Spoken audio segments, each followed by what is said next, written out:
Early Childhood Development and Social Cohesion, which is part of the Education in Crisis and Conflict Network Learning Series. Our learning series is meant to help members access, apply, and share evidence, resources, and tools that are related to topics drawn from USAID's Education in Crisis and Conflict Learning agenda. My name is Julia Finder-Jonah, and I am a Senior Advisor on Education in Crisis and Conflict at USAID's Center for Education. And USAID's 2018 Education Policy. Voilà. Nous, on a nuestra programación educativa para incluir la educación child well-being, which we know are vital components of effective, holistic, early childhood development. And I'm really excited today to hear about the important work that our partners are doing in this space in contexts affected by crisis and conflict. If we could go to the next slide, thank you. So while we are presenting in English, live interpretation is available in French and Spanish. To access the French or Spanish channel, please select the corresponding channel from the interpretation icon at the bottom of your screen. If you're having any difficulty or if you have any questions about Zoom functionality or how to do this, please feel free to private message ECCN by searching the participant list. And this is a reminder that we are recording this session. This is because we want to make sure it will be available to those who are unable to join today by posting it on the Leading Through Learning Global Platform YouTube channel, which we will do after the event today. So before we dive in, just a few reminders for us all. First, closed captioning is available in English. To access this, click on the CC icon at the bottom of your screen. Secondly, we invite you to post any questions or comments or thoughts in the chat as you are listening. We will be looking at the chat and we'll try to respond to your questions as we go.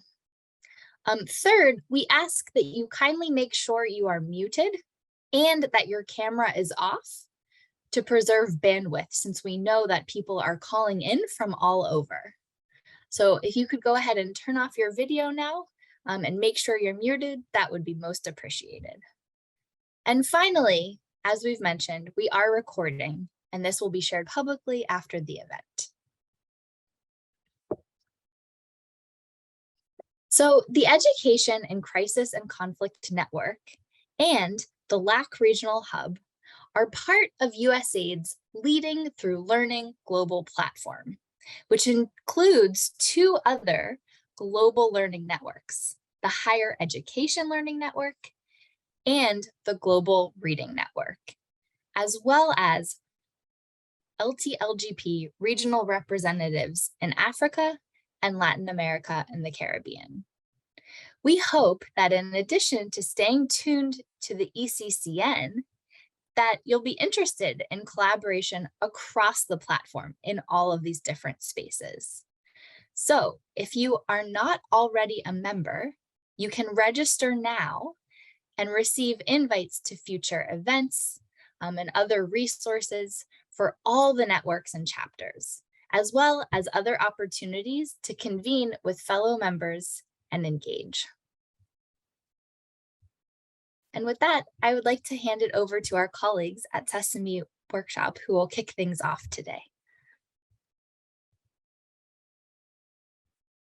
Hello, everyone. I'm Carolina Casas, Vice President of International Education for Sesame Workshop. It's with a great sense of joy and possibility that we welcome you today to the first webinar of our ECD and Social Cohesion Learning Cohort. We come together today with a shared understanding that young children have a vital place in efforts to build stable, peaceful, and cohesive societies. We know that social cohesion is both a condition for safe, inclusive, and harmonious learning environments, which are required for children's healthy development, learning, and protection.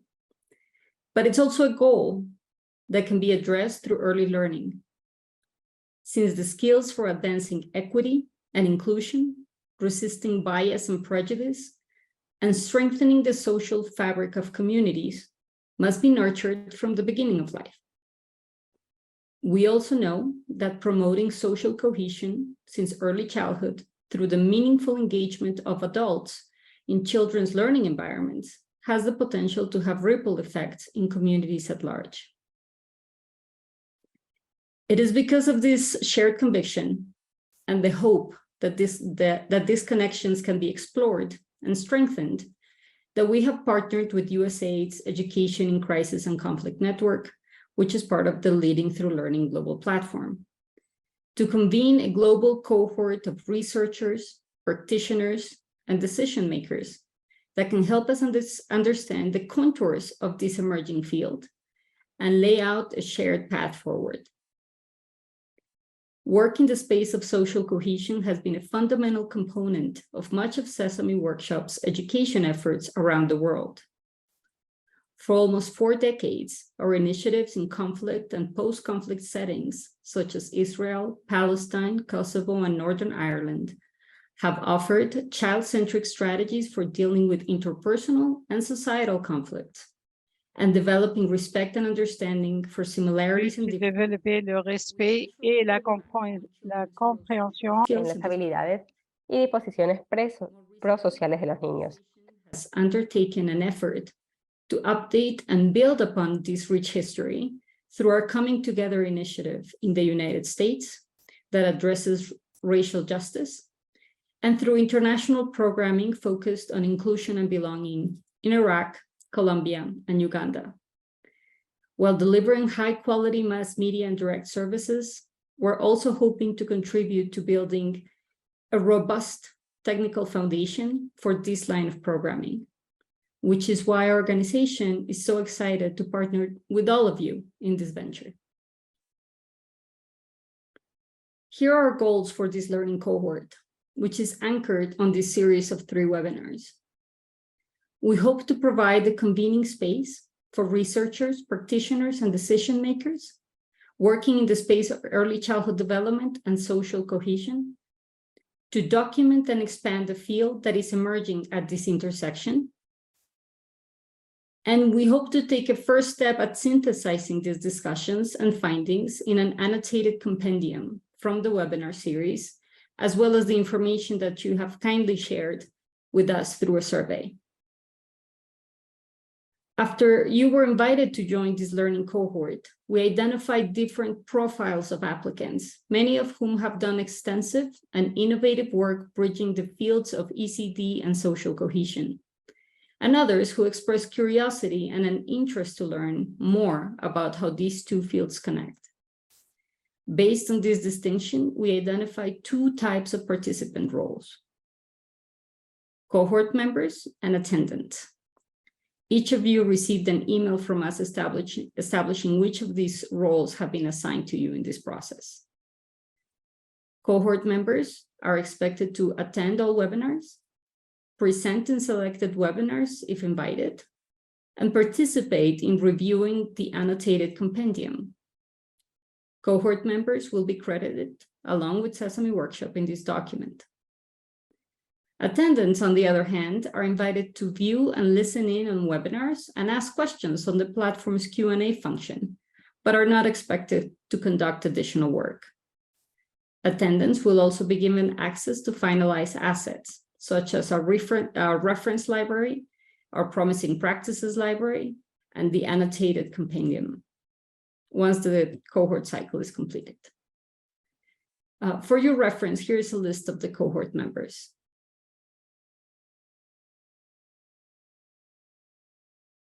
Now, we have framed the design of this cohort and the webinar series around 3 sets of driving questions. First, how do strategies and outcomes related to early childhood care and development and social cohesion support one another? Are there relevant theories of change that reflect these relationships? Second, what evidence do we have about the linkages between ECD and social cohesion? Is this evidence reflective of crisis and conflict settings? What critical questions are unanswered? And finally, how do successful programming interventions look like in this space? In line with our driving questions, the webinars will focus on three main themes: theories of change, promising practices, and evidence and approaches to measurement. So cohort members have been asked to present in one of the three webinars based on the information that was provided on their application, and some will receive their invitation in the upcoming days. The presentations and the outcomes of discussions during the webinars will be summarized into the annotated compendium, which will be produced by Sesame Workshop, hopefully with the support from volunteers from the learning cohort. Now, here's a proposed timeline for the work of our learning cohort. We will be very happy to answer any questions related to the future work of the cohort and the timeline in our Q&A function or via email. But in the interest of time, please let me hand over the mic to my colleague, Shanna Cohen, so we can get started on today's exciting presentations. Thank you so much, Carolina, and good morning and afternoon, everyone. My name is Shauna Cohn, and I'm Director of International Education at Sesame Workshop. In a moment, I will turn the mic over to our case study presenters. As you listen to these case studies, we'd like you to pay special attention to the causal links or hypothesized causal links between early childhood development and social cohesion that their programming or research is exploring. Some of these links may have been built into programs' original theories of change. Others were observed by our presenters during implementation, but were not necessarily built intentionally into program design. Each of these cases is important for us as we think about building the evidence between these links. As you listen to these presentations, please remember to use the Jamboard to record any questions or reactions to case study presentations. And now, Eamon, over to you. Thank you, Shanna. Hello, everyone. My name is Eamon Taha, and I'm the Senior Education Advisor at Sesame Workshop. Today, we are going to talk about Sesame Workshop's Ahlan Simsim Iraq project. Let me fix my camera a little bit. Ahlan Simsim Iraq is a 3-year-old program across Iraq focused on children ages 3 to 8 and their parents, facilitators, and youth. The program activities involve ECD programming for children, activities for parents and caregivers, teacher training, mass media distribution, and capacity building for youth. In ECD centers, children participate in daily ECD sessions. These sessions focus on literacy, math, SEL, and MRU, mutual respect and understanding. Let me clarify what we mean by mutual respect and understanding. Mutual respect is about everyone being valued for who they are and what they are bringing to the table. It involves seeing people's unique contributions, recognizing and understanding the differences, and celebrating diversity, but also capitalizing on common ground that improves children's appreciation of their own identity and others. Also, as part of the program, and to ensure children continue their learning at home, caregivers attend weekly parenting sessions using lessons and resources that promote the same concepts. Youth engage in building skills and agency with soft skills, storytelling, and filmmaking training.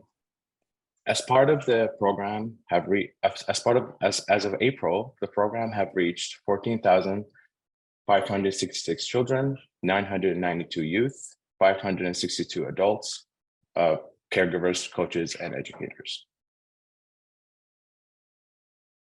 Iraq population is one of the youngest in the world, with over 60% under the age of 25.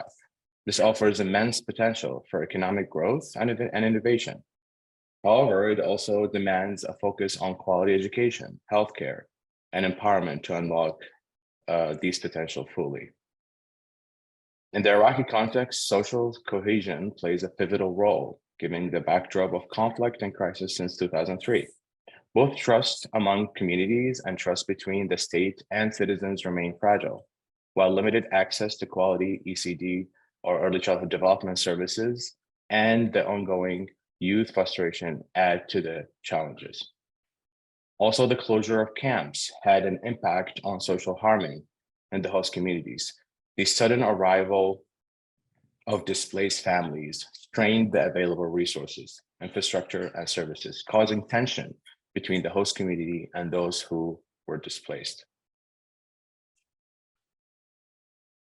Our theory of change is based on the idea that if children, youth, and teachers have access to critical skills and knowledge, they will have increased resilience capacities, which will ultimately contribute to a more stable, cohesive Iraq.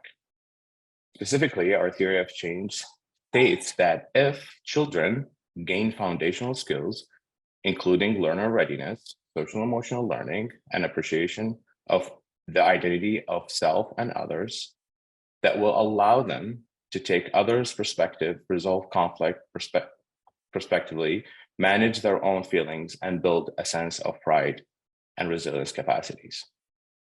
And facilitators have increased access to quality professional development opportunities that will increase a sense of community and inclusion in the classroom, ultimately contribute to children's sense of safety and belonging. And youth have access to critical skills and engage socially across groups divides, provide them with a sense of appreciation for diversity of Iraq, pride in their own identities, and a sense of self-efficacy and accomplishment. An activity uses data and learning to provide quality and relevant services through strategic collaboration, learning agenda, and adaptive management. Then children, families, communities will increase resilience capacities, which will ultimately contribute to a more stable and cohesive Iraq. I'll stop here and turn it over to my colleague, Delvine, to continue the presentation. Over to you, Delvine.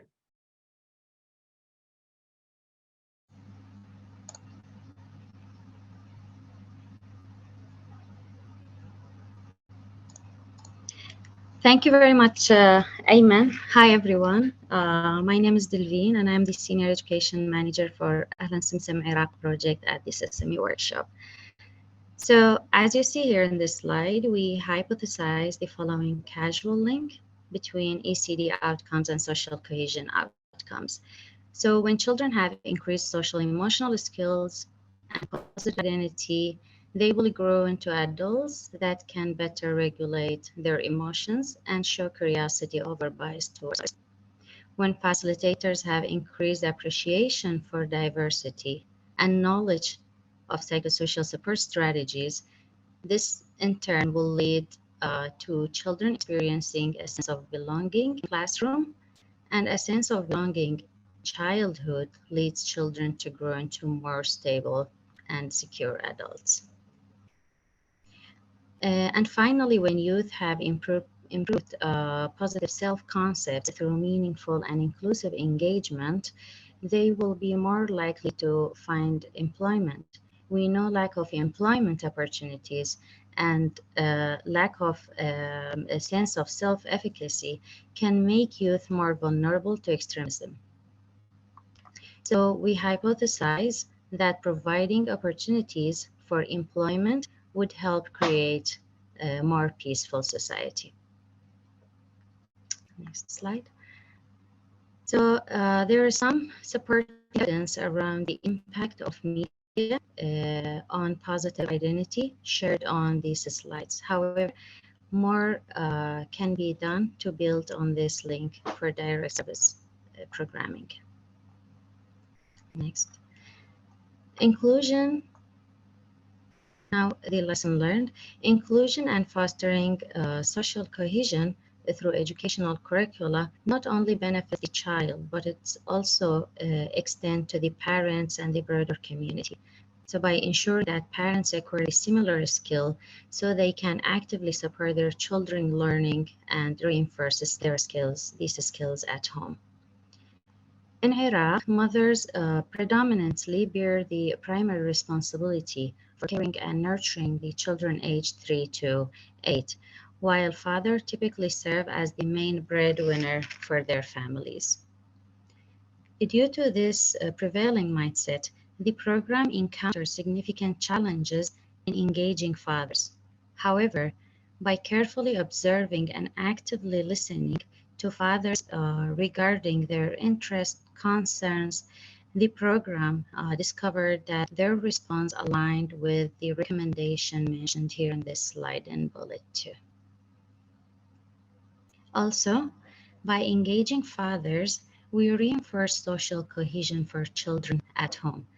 As culturally speaking, fathers provide a great source of evidence, knowledge, and lessons for their children, especially when it comes to social and community relationships with each other.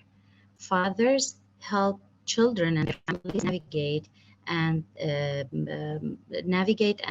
the complex and constantly changing context in Iraq. Currently, Ahlan Simsim Iraq is working on designing tailored father sessions that highlights these differences and the need of each parent to play their role in their children's lives, with keep in mind the context of Iraq and what can be accomplished. At home inclusivity at home, they actually equip their children with the essential foundation and to navigate and contribute positively to the wider diverse society. By instilling these values from an early age, parents play a crucial role in shaping a future generation that embraces diversity, promotes social cohesion, and create inclusive communities. I will stop here, and now Shana, over to you. Thank you so much, Delvine and Eamon, for that excellent presentation. Now I will pass the mic over to Kelsey.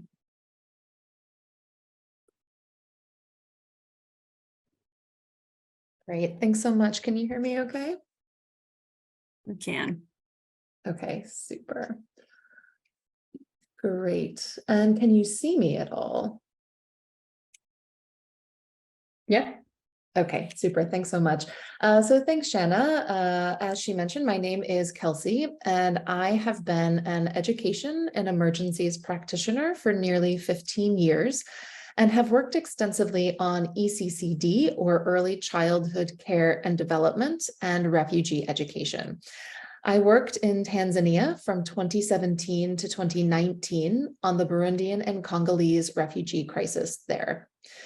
And since then, I have been pursuing a PhD looking at social and emotional learning, or SEL, in refugee context. I returned to Tanzania last October and conducted my dissertation data collection with the Burundian refugee population there until June of this year. And what I will share in this presentation is a combination of my previous practitioner experience implementing ECCD in this context, as well as data from my most recent data collection, which includes 165 individual interviews with various refugee and NGO stakeholders, nearly 150 hours of observation, as well as document review.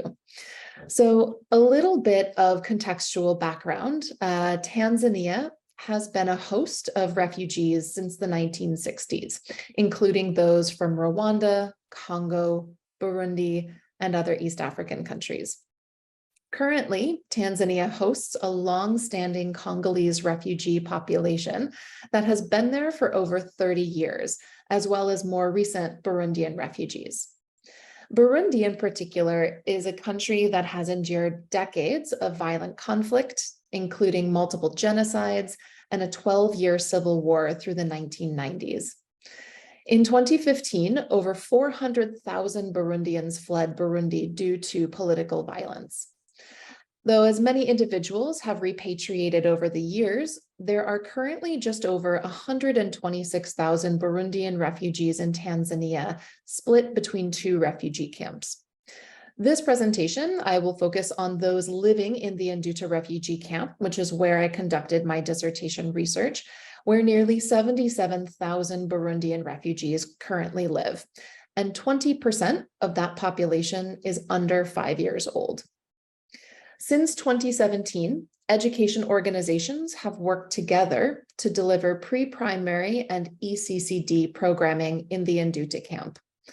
All activities are delivered by refugee teachers 5 days a week from 8:30 to 10:30 a.m. or in the morning, and use an older version of the Burundian pre-primary curriculum. Generally, ECCD and pre-primary activities target young children between the ages of 3 and 5. However, through training teachers and other education personnel, older adults are engaged in these activities. And parents and community members are involved by serving in elected PTA or parent-teacher association positions and volunteering through schools and at child-friendly spaces. So why social cohesion and how is it connected? As mentioned previously, Burundi has experienced cyclical genocide and violent conflict and war since its independence in the 1960s. After peace agreements in 2005, there were extensive peace building and social cohesion efforts. And this included efforts to integrate elements of peace building, social cohesion, human rights, and civics into the national education curricula. And this was guided by international actors and done with the Burundian government with the hopes of preventing future conflict.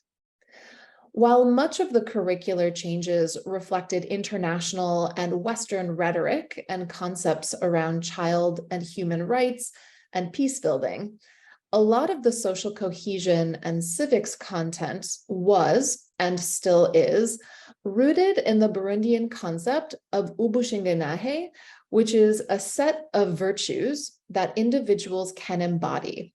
And this includes respect, discipline, trustworthiness, justice, integrity, and Ubuntu. And since before colonialism, Bashingenahe were councils of elders and leaders who were, and still are, traditionally called upon to solve community conflict. So how does this relate to ECCD and pre-primary programming? So in these lessons, pre-primary lessons in the Nduta refugee camp in Tanzania, there is a large focus on teaching children social skills with the explicit aim of teaching children how to live together with others peacefully. And key messages in lessons that teachers focus on include not fighting, asking older people to help solve problems and conflicts, forgiving each other and not fighting back or seeking revenge if someone wrongs you, sharing, inclusion, respect, and discipline. And as you can probably tell, all of these stem from the previous curricular content changes in Burundi that are rooted in ubushingenahe and intertribal cohesion and future conflict prevention efforts. And teachers in the camp use traditional methods that have existed in the Burundian education system for a very long time, which include things like singing, chanting, storytelling, and free play to help get these messages and values across. And some new methodologies and pedagogies that have been brought in by international NGOs that can be seen in classrooms include guided play and group work.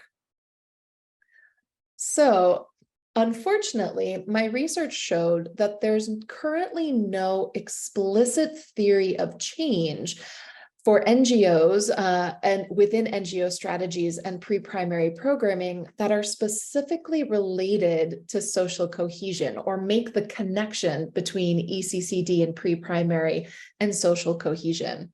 However, as shown on the previous slide, teachers or refugee teachers in this specific camp inherently make this connection themselves. Sometimes this is intentionally and other times in a more natural and less intentional way.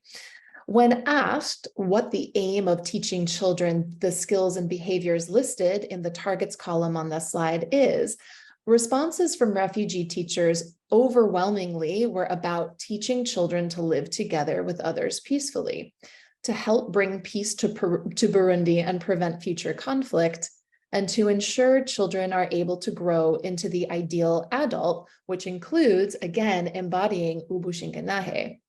However, this highlights a key gap and a missed opportunity on the part of NGOs that are delivering this type of programming. There's a very real opportunity to build on these existing community values, attitudes, and teaching intentions to maximize future social cohesion outcomes. However, again, no NGO staff member that I spoke to involved in implementing ECCD or pre-primary activities was aware of these inherent goals of the refugee community, nor were they aware of the cultural concept of ubushingenahe.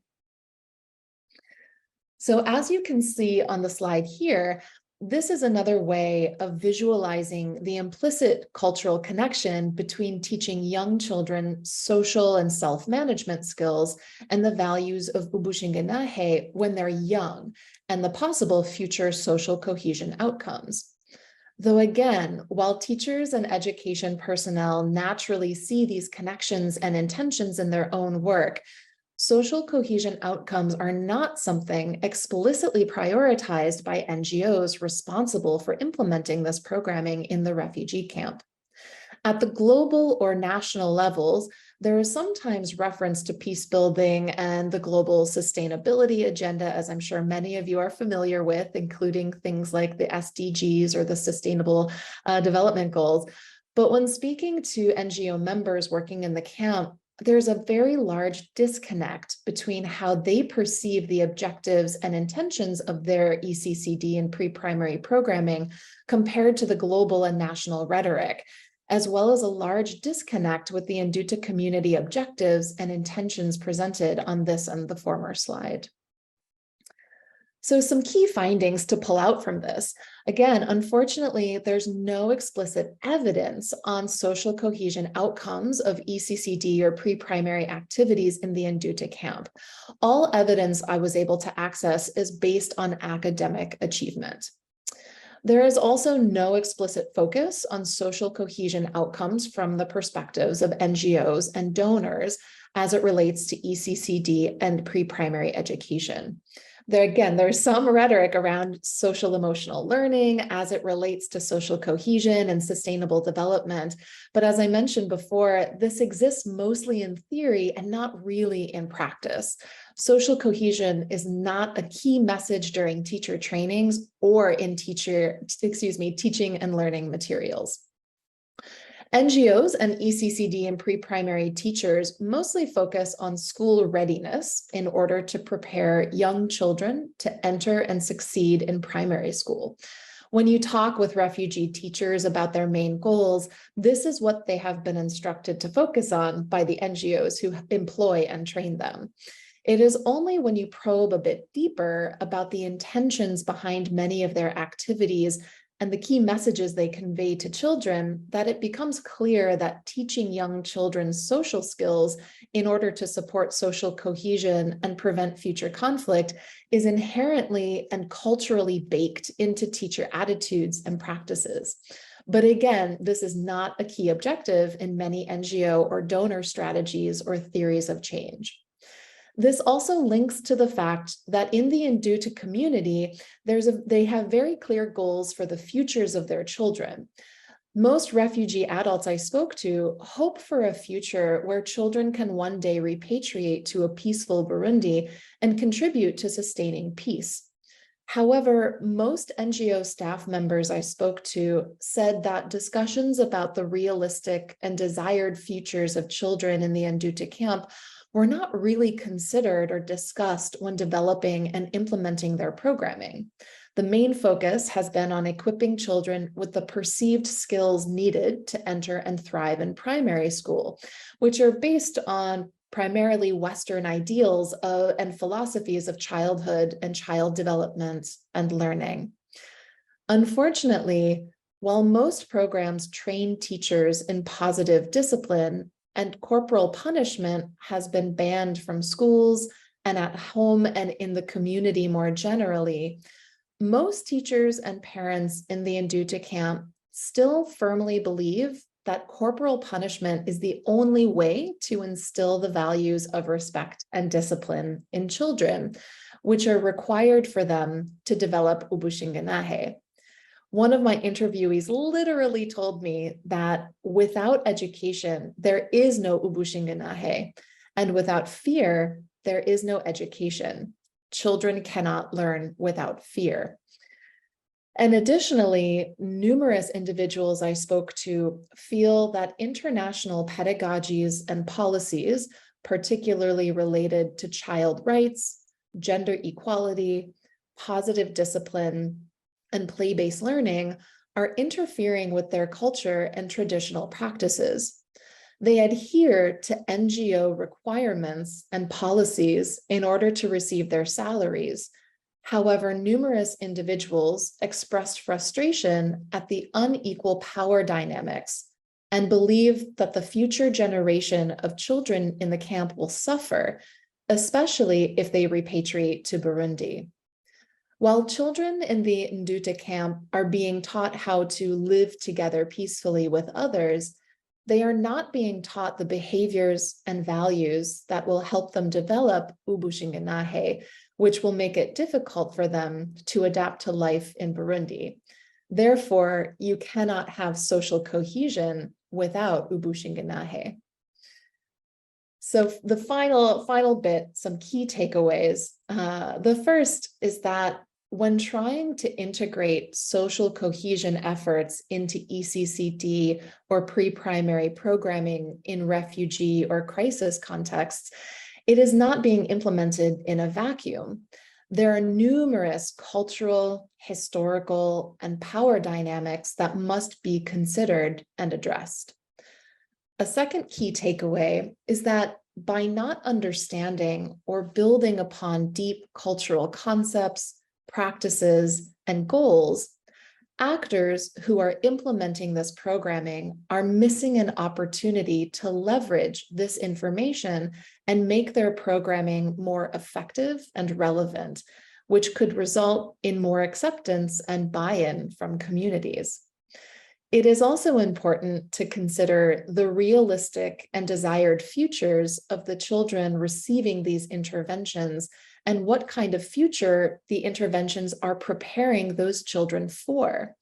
Do they align with cultural values and community goals, or do they rather align with NGO and donor assumptions and objectives?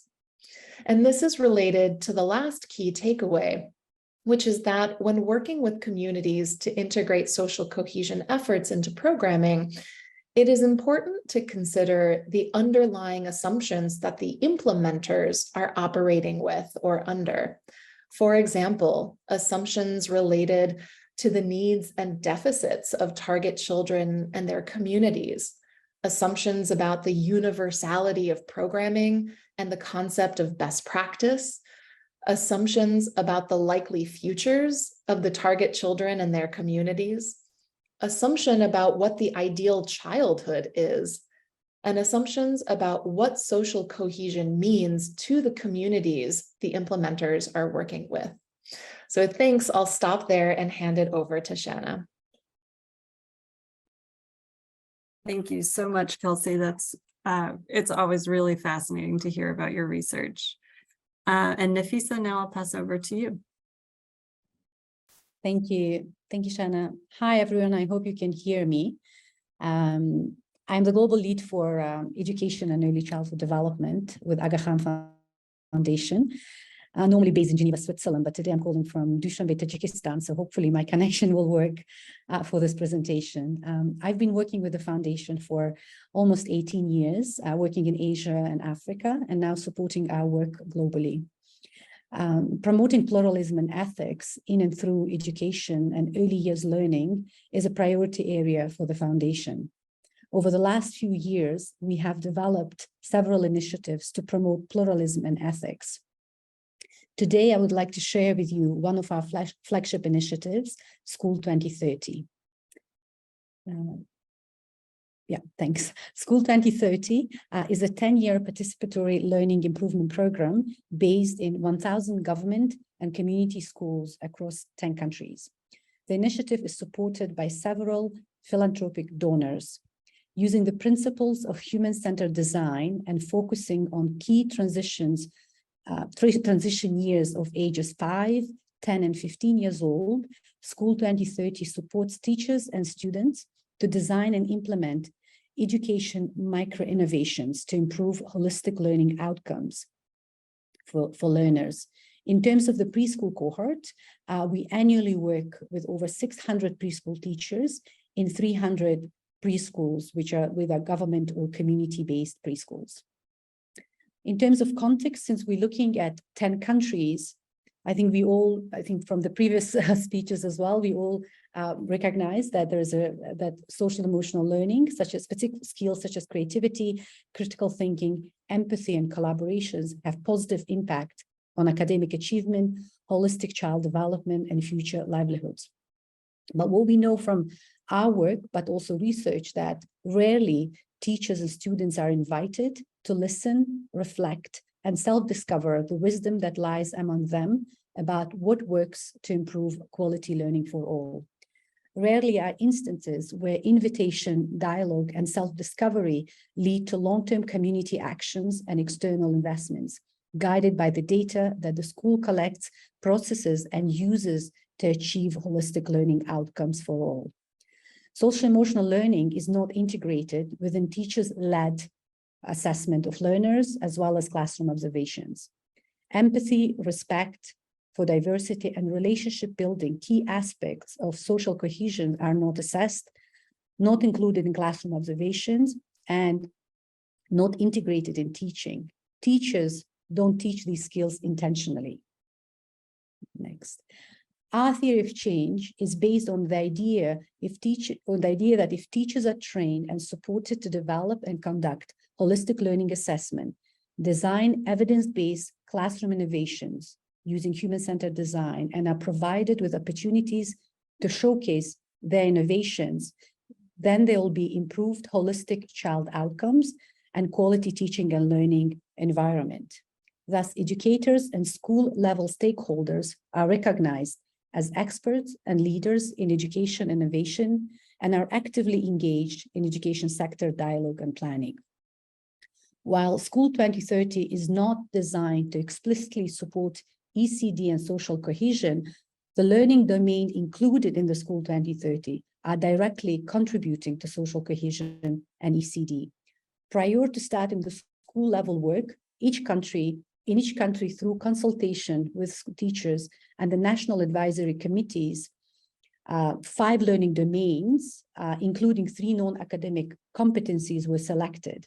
For the pre-primary cohorts, 7 out of 10 countries have selected relationship building, collaboration, and empathy as their 3 non-academic domains.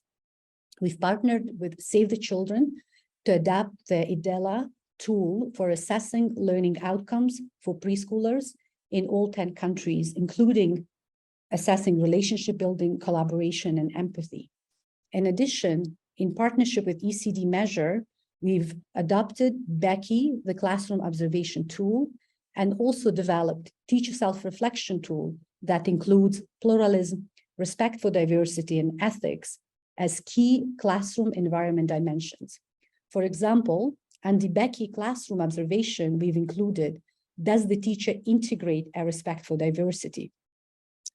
Going further, we're asking teachers, for example, the indicator goes further by looking at whether teacher is observed doing one of the following: implements a diversity activity, includes multiple perspectives, and incorporates culture and context in curriculum, discusses differences in culture, or encourages children to share their own culture and context with the whole class, invites children or families from minority groups to share their culture, is sensitive to how children from different backgrounds and gender relate to each other, gently challenges stereotypical thinking and behavior, identifies biases that comes up, and encourages discussion to promote respect for diversity, actively encourages students to engage with others from different backgrounds.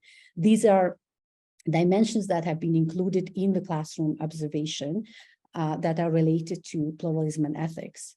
In addition, the human-centered design tool that takes teachers through the design thinking process also emphasizes the importance of empathy among teachers when they're developing their classroom observation. The solutions teachers develop need to ensure that at least 2 of the non-academic domains are included. One of the examples I can share with you today is from Kyrgyzstan, where one of the teachers integrated math and empathy skills. She created a magic train solution that utilizes a train-themed approach where each wagon represents a different mathematical theme or concept, such as numbers, shapes, volumes, time. Additionally, during each class, the magic train brings along cards featuring various domestic animals. The teacher incorporates interactions with these animals to enhance children's empathy skills towards animals. Next. These are our ECD and pluralism and ethics related outcomes that we are expecting. In terms of ECD related outcomes, we're looking at teacher-led learning outcomes assessment tool for pre-primary age cohort across 10 countries, pre-primary classroom observation and teacher self-reflection tool across 10 countries, design thinking module from preschool educators, teacher-led micro-innovations, and of course, showcasing events at the national and global level for the preschool teachers to be able to demonstrate their innovations. As for the social and social cohesion related outcomes, we're looking at how teacher-led assessment incorporates empathy, relationship building, collaboration, how the classroom observation and teacher self-reflection tool also incorporate pluralism and ethics domains, and how teacher-led micro-innovations promote pluralism, ethics, and inclusion. Next. These are just some of the evidence and framework that we've used to develop our learning domains, including the ones specific to pluralism and ethics. But we also looked at when we were developing the inclusive classroom environment guide that also guided the work that we're doing with ECD measure on Becky. Next. The program is still ongoing. We've just completed the 3rd year. It's a 10-year program, and I believe we have a lot more to learn in the coming year as we collect more data, including the research we're doing. But these are just some initial learnings we would like to share with you, that in terms of it's what we've learned, that it's important to engaging teachers in contextualizing the social emotional learning domains to ensure they're relevant to the context. Teachers are more engaged in the process as they are leading the assessment of their students and sharing the data. Specific indicators within classroom observation and self-reflection tools have encouraged teachers to be intentional when designing their solutions. And the human-centered design process has encouraged teachers to be empathetic towards their students and their well-being. Thank you. That's it for me. Thank you so much, Nafisa, and thank you to all our presenters. I think we can all agree those presentations were so rich and informative, so thank you for taking the time. So to kick off our discussion, I wanted to highlight a few common themes I'm hearing through the presentations, and then we'll open it up for group discussion. The first thing I'm seeing is that while social cohesion is not always explicitly built into theories of change at the start of ECD programming, many of our presenters observe behaviors related to social cohesion as byproducts of programming. Second, I think we heard from our presenters that there are often existing cultural values and approaches around social cohesion that exist in the places where we work. And when grants allow us the timelines and funding to do in-depth research to uncover and build on those values, it allows for the possibility of deeper impact. I saw a really nice thread between Nafisa's presentation and Kelsey's around how rich kind of findings are uncovered with time when solutions are coming from teachers themselves or from communities themselves versus from the top down. So I'd love to dive into that in discussion. And then finally, I think we heard from all our presenters about the need to broaden the evidence base for linkages between ECD and social cohesion in order to support and refine this work going forward. This is, of course, part of what brings us all here today. So I'm going to ask some specific questions to our presenters. I've collected some of them on the Jamboard as well, and feel free to continue adding. But I think I'll start with a question for Kelsey, which is, Do you have a sense of why NGOs are missing the social cohesion connection? Perhaps they are responding to funding priorities and do not see funders asking for this.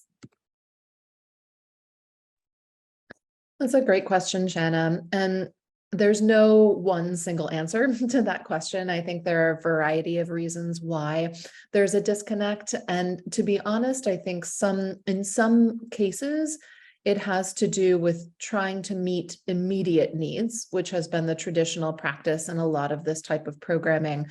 But with situations becoming more protracted or long-term, we're seeing an evolution or adaptation of programming going from immediate response and just trying to meet basic needs within education systems to longer term multi-year programming.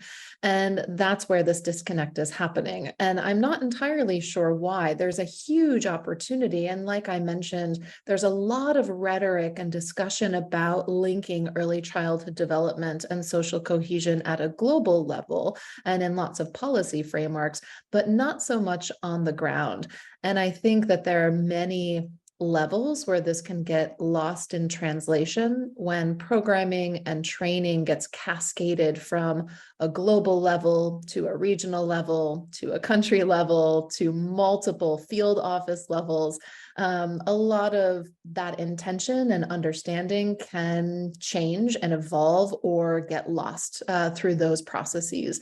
And often when I've been engaging with officers and NGO workers in the thick of it, trying to deliver daily activities, most of it is just trying to get from one day to the next, trying to get resources and materials to teachers, trying to set up different activities to actually go ahead. And it's really an all hands on deck situation, even in these longer term multi-year programs. So I think something that should be considered is when these programs are being designed and thought through at the very first stages, there should be a lot of engagement with the individuals who are really going to be doing the daily work on the ground with targeted communities. And maybe then we can start to bridge that gap. I hope that helps a little bit. It does. Thank you so much. And I'd love to throw it to Nafisa. I'm curious if you can comment on the benefits of having a 10-year program that's just such a uniquely long time period in my experience, and whether what some of Kelsey is saying rings true for you too. Yeah, I mean, I think for us, we felt that the way we're looking at this program in terms of the design thinking, the assessment, we just didn't believe that this 3-year, 2-year, even 4-year projects are always enough, because we've really spent the first 3 years with the countries to really contextualize, design the assessment, because what we've identified that while assessment exists, teacher-led assessments hardly exist, especially when it comes to the SEL, right? So we really needed to work with our partners, like, for example, Save the Children, which has an excellent EDELA tool that assesses a lot of these domains, but in the countries like Afghanistan or Tajikistan or Kyrgyzstan, they have not been contextualized or used by the teachers, or teachers understand that. So really the first 3 years of the program was really designing even the human-centered design for teachers, right? We have a lot of human-centered design that's used by NGOs, by partners, but not really classroom teachers. So we really wanted to design the tool, again, contextualize it in 10 countries. So the first 3 years for us is very much the development phase, and really getting teachers to also feel comfortable with self-assessment, with looking at the data and then designing their solutions and working on it. The next 3 years, we actually call the phase schools to system, where we now we'll continue working with teachers, but really starting looking at how we can bring it more on the continuation, sustainability, what are the pathways for scalability and all of that. And then, of course, the remaining 3 years, which is, we kind of calling it 10 years, but we're looking at that implementation, is really looking at then how is it going to contribute to the national and global agenda. The whole program was designed on the entire SDGs and contributing to the SDGs. So for us, I think we've also been very lucky that the foundations, including ourselves, have all come together to kind of agree that this is something that we'll do. We have a very different partners, some come, some go, but it's very interesting. But we really think that the long term investment is very important for learning, and particularly for changing mindset and shifting mindset. So thank you so much. I'm curious as well if yeah, you mentioned that the social cohesion outcomes around empathy and other outcomes kind of emerged as you used sort of a needs-based approach. Did those then get baked into your overall theory of change for the full programming, or is it more something that just emerged naturally but isn't necessarily part of the official theory of change? that's a question to me, I guess. Yes, yes. Yeah, so we've had these learning domains that we've developed as the foundation, where the SEL, and particularly the three ones that I mentioned, that respect for diversity, empathy, relationship building, they were included as part of those 40-something, I think, if I remember this, the knowledge, skills, values, and attitudes that we were looking at. So these were shared with each country, and we've led the countries to decide what they will prioritize. So in the pre-primary cohort, as I mentioned, 7 of the 10 countries selected these 3 domains, like empathy, collaboration, and respect for diversity. So they are included as part of our program assessment, where for the countries we'll be assessing those, both teacher-led assessment, but also as part of our baseline. And we'll be looking at how then teachers are integrating those in their solutions and what we're learning from it. But I think, like, as I mentioned, even in the classroom observation, we intentionally included these like respect for diversity, empathy and things in a classroom observation, but also how teachers are supporting that. Great, thank you so much. So Eamon and Delvine, I'll turn to you now. We have one question from the group. Curious on facilitator outcomes. Outside of supporting children, did you see any changes in how they impacted their broader community environments? For example, becoming role models. And I'll just add and editorialize a little bit that I'd love to hear from you just in general about the community's reaction to what we initially framed as, I was a part of this project as well, anti-bias training, but that even that had to undergo some contextualization. So just love to hear generally how the community responded, and specifically for facilitators, how they responded. Thank you, Shannon. Thank you to whoever asked that question. I'll talk a little bit on that, and then I'll see if Delvine wants to add something, because we've talked about this I think a few weeks ago, where Delvine and I were discussing that facilitators are reporting a lot of some of the techniques that we provided, and some of the approaches for SEL or for positive discipline, or all these concepts of early childhood development. They're using, some of the facilitators are using these techniques at home with their own children, and they're reporting a lot of positive feedback on that. But we approach this topic of capacity building for facilitators, teachers, especially preschool teachers in Iraq, where when they graduate from university, they started teaching right away without going through a lot of training and capacity building, and so we've with our partner Save the Children, of course, we provided a lot of these trainings and capacity buildings for facilitators and teachers, to equip them with techniques, with approaches that they can use for children. But one of the things that we wanted to be as sensitive and as careful as possible, not to diminish some of the teachers, practitioners, and facilitators experience in teaching, and experience in dealing with the community, and their kind of way of how to deal with different languages, different dialogues, different backgrounds, different religious, ethnic backgrounds for the children in the same classroom. So some of these feedback circles that we've had with facilitators helped us to develop the anti-bias training that you talked about, and basically that anti-bias training was developed with some of these facilitators,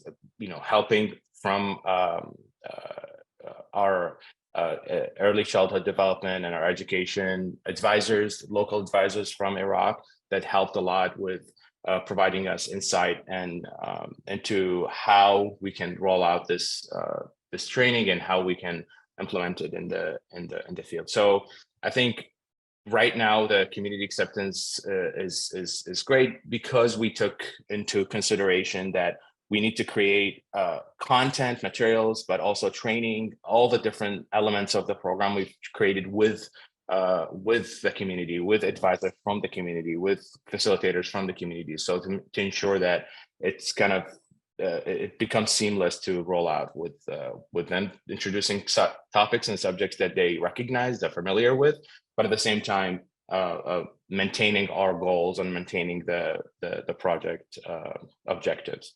Delvine, do you want to add something on that, especially the facilitators' experience that you've witnessed?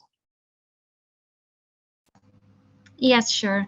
So thank you, Ayman. In addition to what Ayman also mentioned, we don't forget that facilitators, they are already part of different other activities within the community, like the PTAs, the teacher learning circles within the same school and other schools, even with teachers who are not in our Ahlan Simsim Iraq project. And also facilitators are traveling for different trainings and workshop within the Ministry of Education, and they are in these meetings and in these circles, they are sharing the knowledge and the benefits or the that they have gained from the trainings and from the daily practices of the Ahlan Simsim Iraq project that reinforce the social cohesion and the anti-bias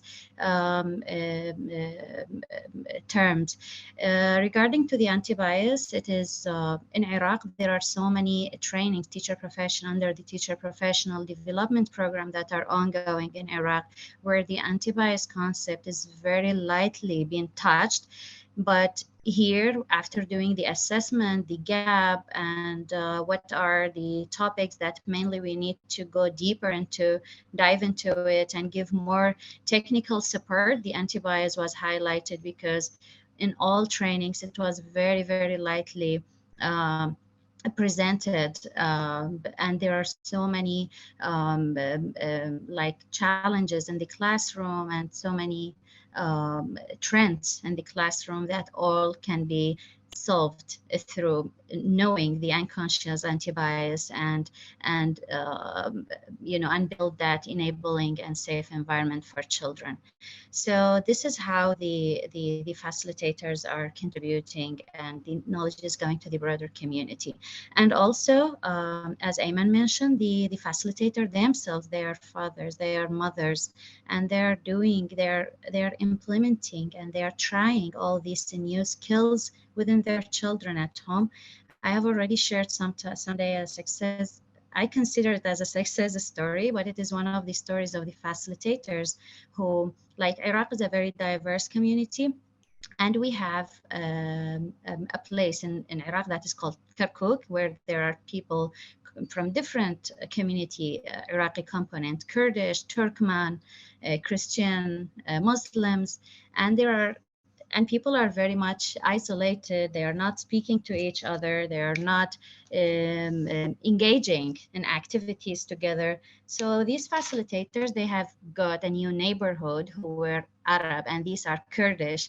And she said that, okay, why I'm not letting my child to play with the children with this neighborhood to see how these skills that we have been trained on, the curiosity and the positive identity of my child and this interconnectedness are going to be show up here. And that worked.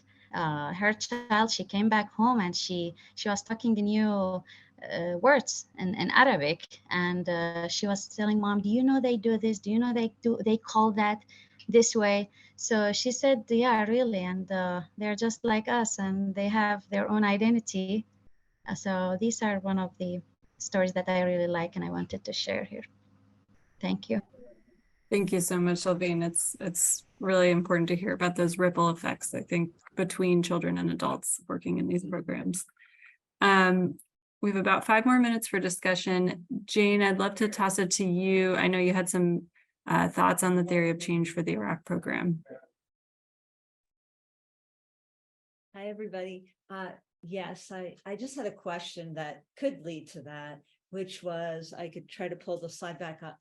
but it was basically the idea that the facilitators in the first case, the Iraq case, they were getting exposed to different SEL skills, and that was included in the theory of change. I was just wondering if there was an opportunity for there to have some kind of reflective supervision, or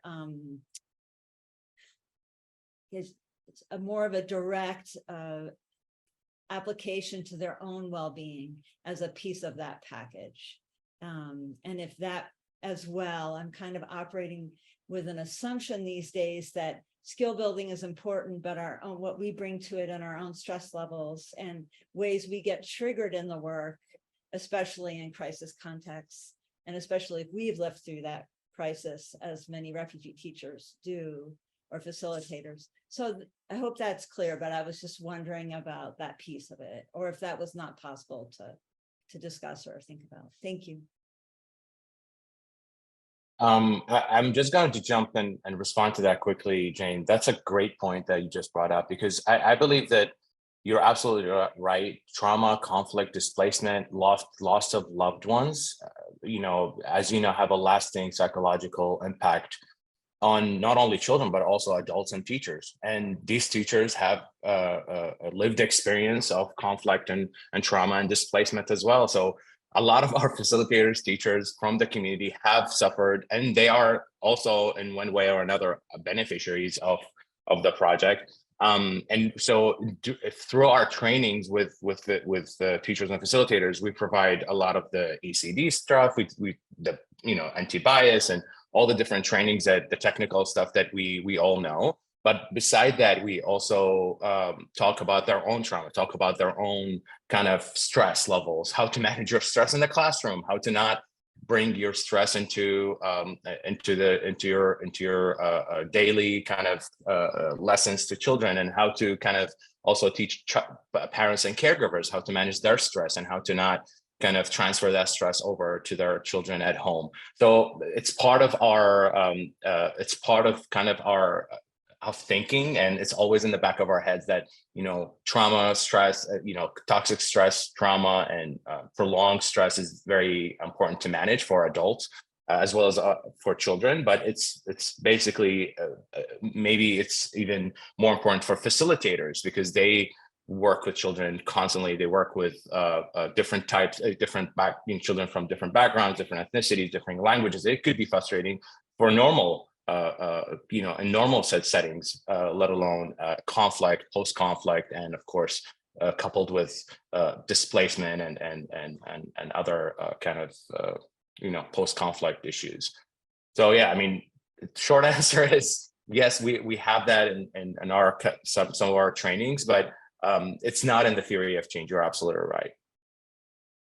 I guess I'm just wondering if you think it should be, and maybe if you've been doing it because it was coming up as gee, this really needs to be dealt with, or if it was always a part of your thinking as being receptive to discussing that part. Yeah, I think, the way that the theories of change are developed, usually we are trying to kind of make it as short sometimes and as making sense as possible. But I think in Iraq, trauma and post-conflict, during conflict, displacement is always present. It's front and center in all of our interventions, whether it's for children, for caregivers, or for facilitators. So it's always present in our thinking and in our interventions. Thank you so much, Eamon and Jane. A really interesting discussion. And I think it relates actually to one of the kind of themes I'm seeing in all three presentations, which is finding this balance between, Kelsey, as you mentioned, the assumptions that we go in with, the theories of change that we come armed with, that we feel are best practices, and the kind of truths that are emerging from communities, whether they be cultural practices around social cohesion, existing beliefs, existing concepts, and also kind of existing knowledge, like the importance of self-care and the fact that this trauma is intergenerational and exists for all of the adults working on these programs, that maybe it's sort of a given for facilitators in Iraq, but something that isn't built in explicitly into our theories of change and needs to be adapted. So I'm seeing that. I'm also seeing the importance of longer timelines for those kinds of learnings and findings to emerge. And then finally, just the importance of strengthening this evidence base, again, with the link between social cohesion and ECD, because I think we have a lot of, again, assumptions and ideas around the link and the sort of path that might occur should a child gain social emotional skills, what might happen later in life that contributes to more peaceful societies, but really strengthening the link to get there with evidence. Which again is what brings us all here. So with that, I'll pass it over to Carolina. Thanks, Shanna, and thank you again to all of our wonderful presenters today. To wrap things up, let me tell you a little bit about what will happen next. In our next webinar, we will explore promising practices in existing programming that connect social cohesion to early childhood development and vice versa. We will again hear a selection of case studies from other cohort members who will share insights on the best emerging practices in social cohesion programming. To our attendees, we thank you for your participation in today's webinar session. Your insights, questions, and comments have all contributed to a rich discussion, which I'm sure would extend significantly if we didn't have time limitations. We invite you all to come back to our September 6th session, webinar 2 of this series on promising practices in programming. We will now move on to a smaller working group with just the members of the learning cohort to review a few action items. So if you saw your name listed as cohort participant, we invite you to stay tuned on the group, and everyone else, thank you so much for joining us today. We hope you have a good rest of the day or a good evening, depending on wherever you are.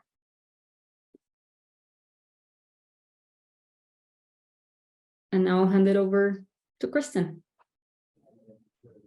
Thank you so much. My name is Kristen Sandmeyer. I'm the education coordinator for international education at Sesame Workshop. And I'm just going to go through a few housekeeping items for the cohort.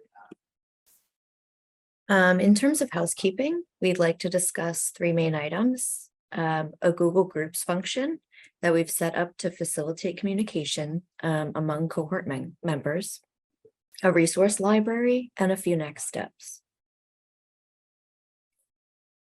You should have received an invitation to join the cohort's Google group via email. Please accept the invitation. It looks like this. If you've not received it yet, please reach out to Laurie Wilson at edc.org. And we will put her email in the chat now. You can access the Google chat via the link shared in the chat. And once you accept the invitation from Laurie, that will grant you access. Thank you for responding to the previous surveys. For those of you who did, the information shared there has contributed to building a cohort directory, which is comprised of CVs of our colleagues for background on their work and expertise and for better networking opportunities. As well as a preliminary resource library with draft theory of changes, curriculum documents, and evidence frameworks. If there are other literature or articles you'd like to contribute, please feel free to add them into the library, the resource library, via the link in the chat. And thanks to Molly for popping that in. In terms of next steps, we'll reach out to case study presenters for session number 2. We have sent those emails, so if you've received an email, we have asked you to present in session number 2 and confirm your availability for the date. We'll set up meetings to prepare with the speakers. We'll outline preparation instructions, share slide templates, and due dates. With that, we thank you all and look forward to seeing you back on September 6th.